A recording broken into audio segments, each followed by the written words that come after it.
Welcome back to our channel. Good morning, good afternoon, good evening, your time. Thank you for continued support. Please subscribe to this channel if you haven't and turn on the bell so you don't miss when we post a new video. To our old ones, welcome to our new ones. God bless you. Rochas speaks up on what happened in Royal Spring with Hope Uzodinma. Guys, watch and I'll see us on my next video. Please watch. End up well with.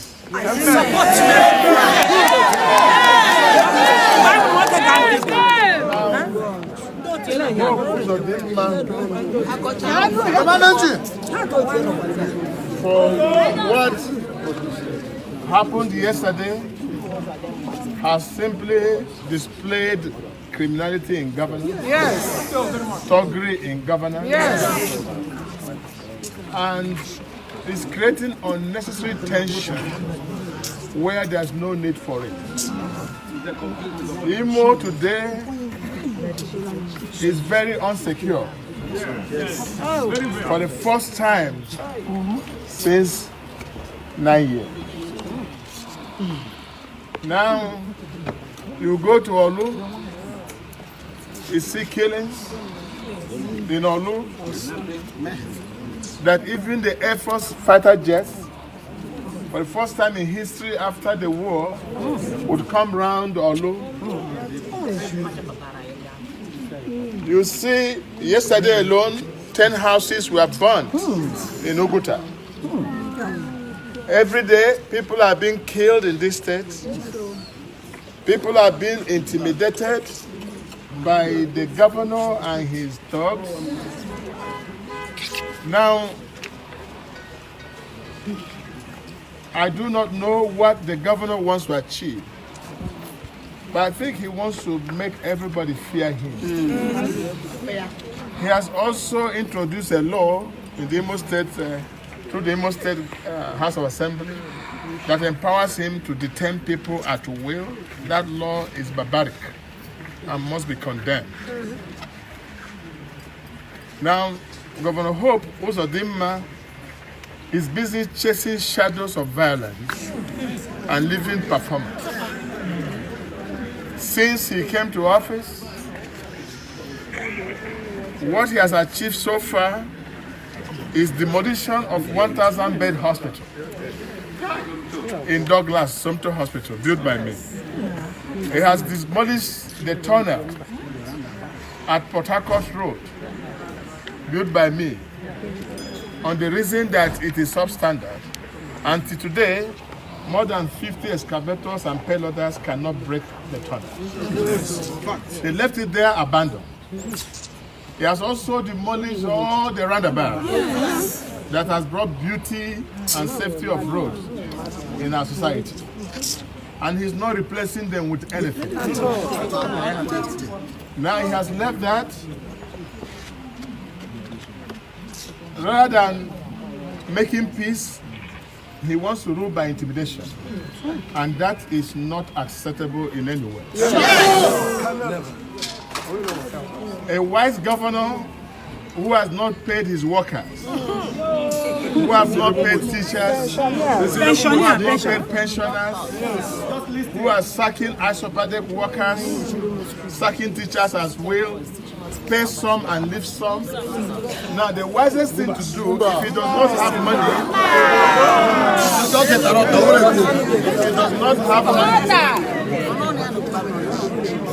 if the governor does not have money, he should have used good speeches to appease the people. But unfortunately, the governor is inciting violence on daily basis.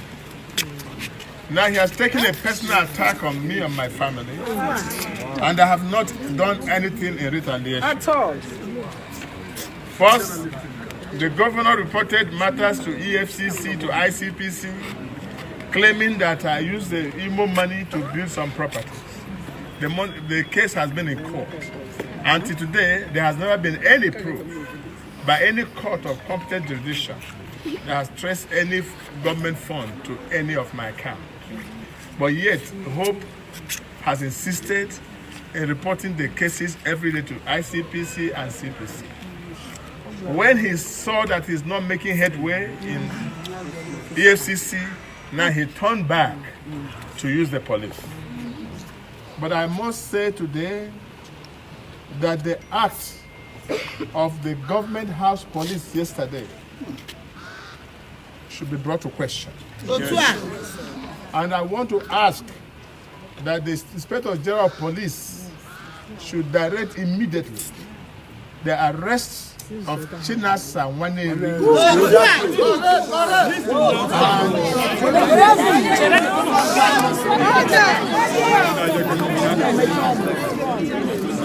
and Eric Uwakwe, who led the talks. Most of them, 2 of them were people that have been in criminal armed robbery activities in the state. Yes. I saw them yesterday, and he led these people and literally removed his shirt, his Ishiago and one shirt, with knife and gun, macheting my orderly, macheting my staff, shooting Dr. Uzo, my in-law, scattering his feet. And the police were there watching all these things happen. Because the police came from the government house. Now, I still want the Inspector General of Police to investigate whether those are policemen or there are thugs brought outside wearing police uniforms. Because I don't think that any sane policeman will act in the manner they acted yesterday. Yes, sir. One of them also, who had beard, who claimed to be a soldier.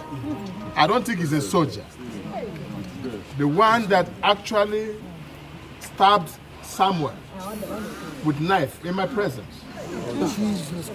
Now, that shows that there's completely breakdown of law and order in the state. And I don't think that any sane governor will want to govern a state of violence.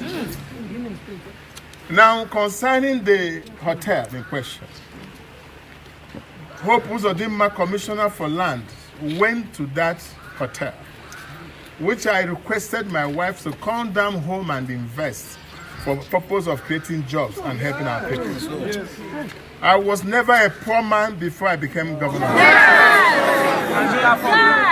I came here, I brought my children to invest, I brought everybody to invest because I believe in this state. And most of these people who are fighting me do not have one single investment.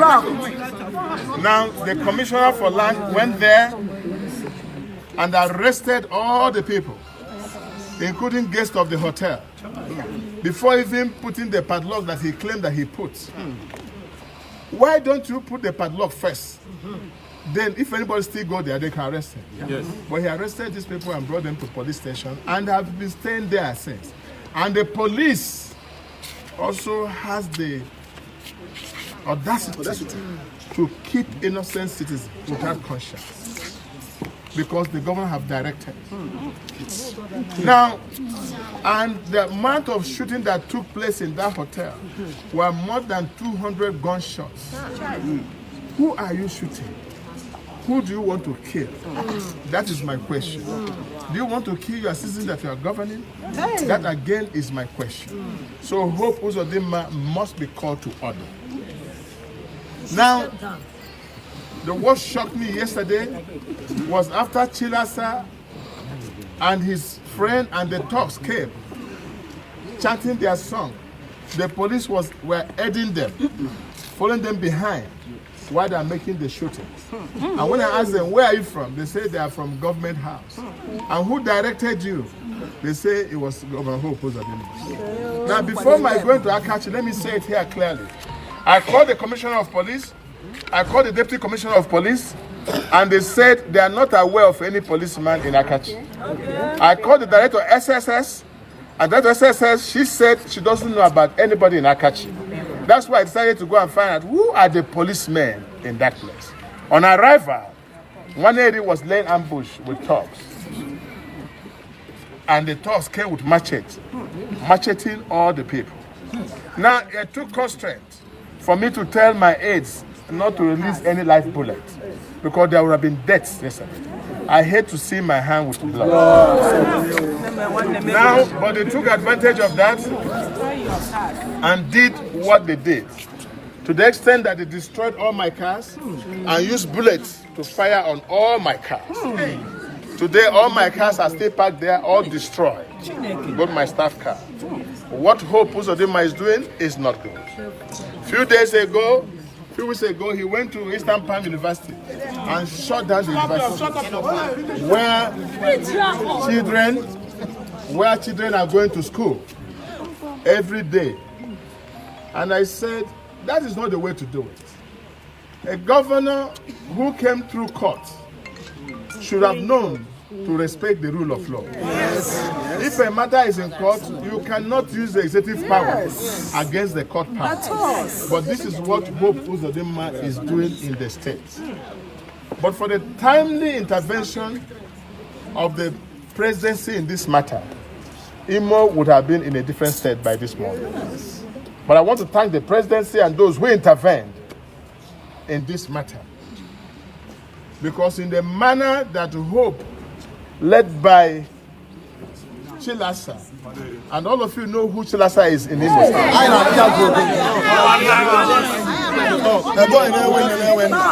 You know his track record. Yes.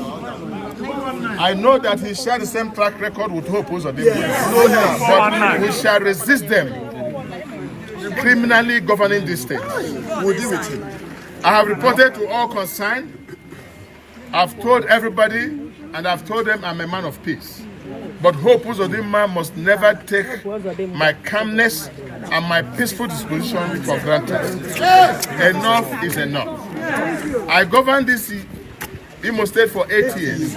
There was no record of me arresting anybody. I was the most abused governor. People abused me, but I never in any way, any day, arrested a man. But today is on record that Hope Uzodinma arrested a widow, kept her for 22 days, saying that she did contract with Imo State. She should explain where the money is. He arrested a house member and locked him up. He had been arresting people and intimidating them. Some of them can't even have no voice to say. But what shocked me yesterday was the way Nwaneri beat up my commissioner for transport, Lasbro Calf, tore his shirt and took his shoe. Beat up my ADC, and the police were there watching from government house. He was even touching you. Now, at the last, when I wanted to go out, they refused.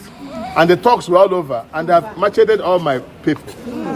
I didn't go there with enough people. So now they took me inside the pickup. And when I went to the pickup, then one day has audacity to climb the back of the pickup as the commissioner of police, directing what to do. When he came to the police headquarters, he was also moving from office to office and asked him, "Are you now the commissioner of police?"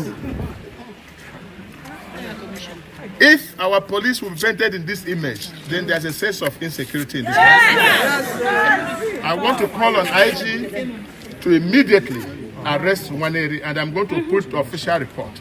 And if Nwaneri is not arrested and dealt with according to law, with the thugs that have come, then there's no police.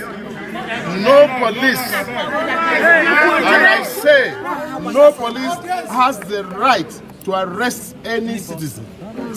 If they cannot arrest Nwaneri and question him this, rather than arresting Nwaneri, who was shown on video with machete, and arresting the other boy, who was there, and all the talks, they went and arrested innocent citizens, or loot them. Even my cleaners, my house help, all of them arrested and put in the police station. And when he knows that what he's doing has gone wrong, he quickly ran to court as usual, usually the magistrate court, and giving stand this thing to detain them. They should not take the peaceful disposition for granted. I have said police must arrest Nwaneri. And if the police cannot arrest Nwaneri, they have no justifiable reason to arrest any citizen in this country. Yes. As a sitting senator, I've made this, and I want to retry and come to say why he will act in the way he acted by shooting innocent citizens with gunshots, scattering their leg and shooting their head. Now they're in the hospital bleeding. And all Waneri could say is that we have one governor and there's one immunity. Immunity does not allow you to kill innocent citizens. Hope Uzodinma must take the path of caution. And I so warn, and he must stop this forthwith. He thought by doing this, then he would say he have intimidated Rochas. So when Rochas is intimidated, his followers will run away. That's a strategy. But let me warn him that I said to him, I said to the police yesterday, I want to stay in the police station for 3 months. And I don't want to go. So by 11 o'clock or thereabout, I had them say, you can go. But I would have preferred to stay there till justice is made right. What I'm seeing in Imo State is clear-cut injustice. I must never be allowed to happen. We must say no to this. So I want to urge you to remain calm, remain peaceful as I always preach, and watch what the law will do in this matter. But what the governor who want to make peace, nobody is disturbing him, nobody is quarreling with him. He goes with the resources of Imo State the way he likes. Now he has not done one single project except patching of the roads that I built. And I'm sure one day you won't be surprised he will come and commission the projects I have built. Because he has doesn't show anything on ground. Let me remind him, he cannot be judged by the number of people he locked up or by intimidation. He will be judged by the performance he has done for the people. Let him build one hospital and we can clap for him. Let him build one school, we can clap for him. Let him do one fresh road, one road started by him, not the roads I've done. Then we can clap for him, but not to intimidate people. Once more, I want to thank you. God bless you.